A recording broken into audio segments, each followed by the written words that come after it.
let's call it the first test of how honest can we be about what we are afraid of right now. Like, what are you fearing right now? You type it in a chat bar. I'll give you some examples. Like, maybe there's a fear around staying the way it is now. Like, there's a fear of will it get any better? Are we going to keep living this way no matter where you're living in the world, right? And then there might be a fear around having conversations. I can make a pretty strong bet here. And thank you for that, Chuck. Yeah.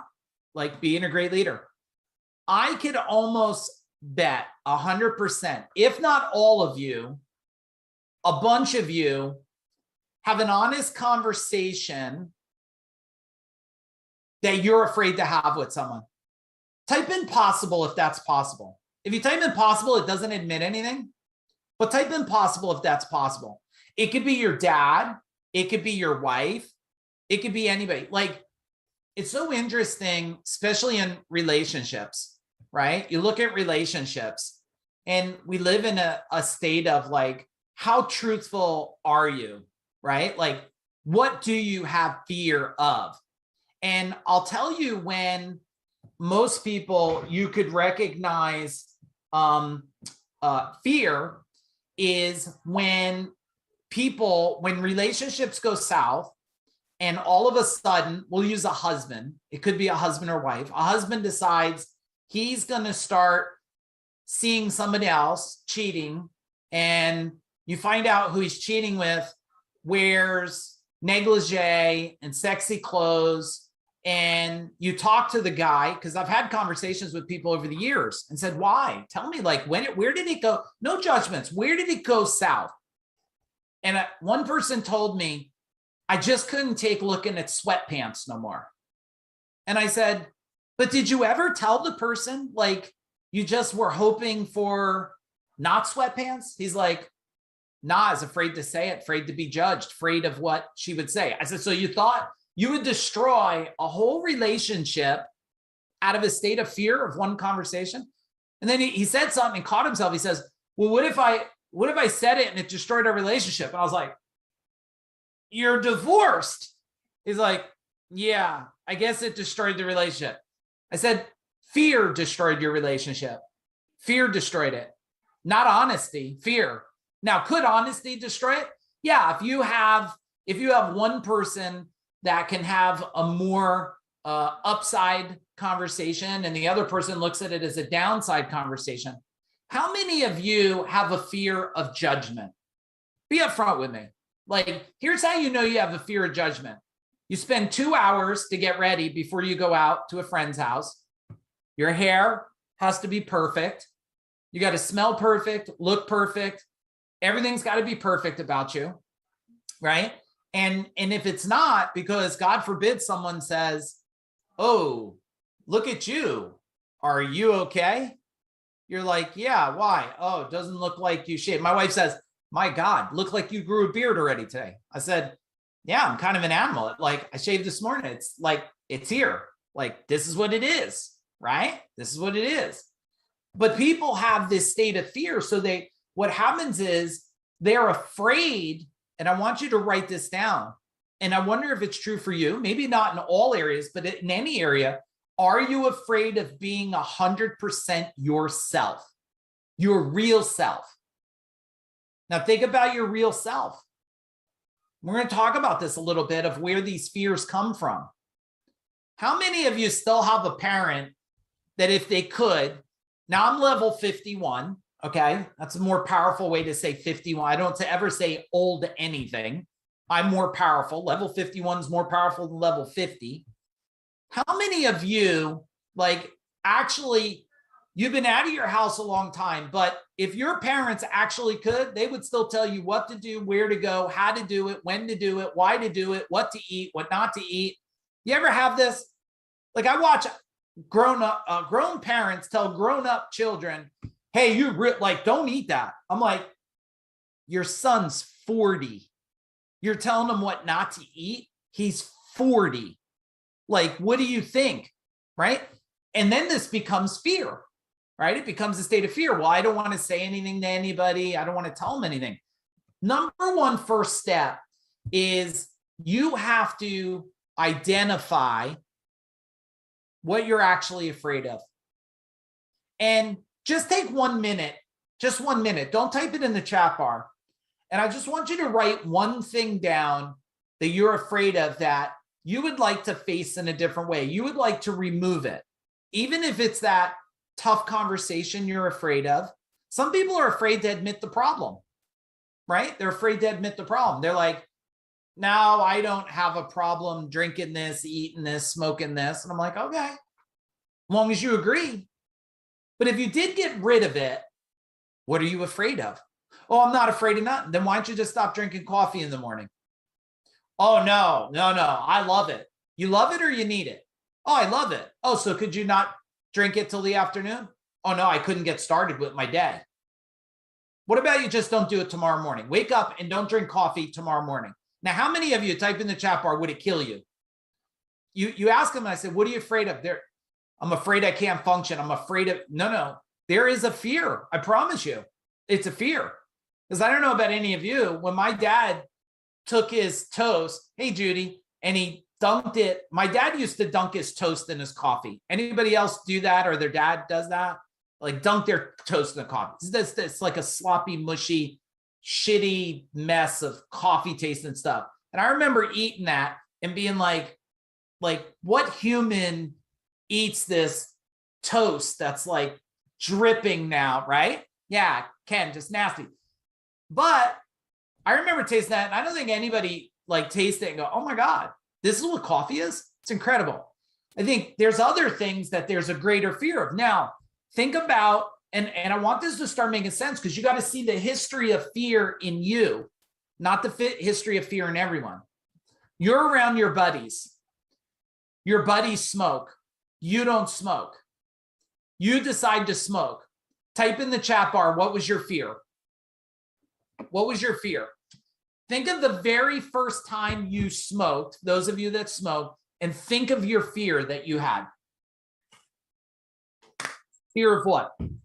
Rejection, not fitting in, judgment, right? When we go to the next section here, I want you to understand and consider two things. One, fear is created. Fear is created. You're not born into the fear mechanism, okay? It's not like you opened your eyes, you're like, I'm afraid. Now, you might have been afraid because you cried, there was a big light, you came out of a belly or a hole, and all of a sudden there might have been something, but you weren't conscious of that fear. Fear was created throughout history. Some of you probably fear loud voices. How many of you fear like a loud, deep, aggressive voice? Like it starts to shake you. Be transparent. I know a lot of people are. Well, you don't fear the voice. You fear that was your dad's voice. Who had a dad that had a loud voice? Anybody? Just type in dad in the chat bar. Did anybody have a dad with a loud voice?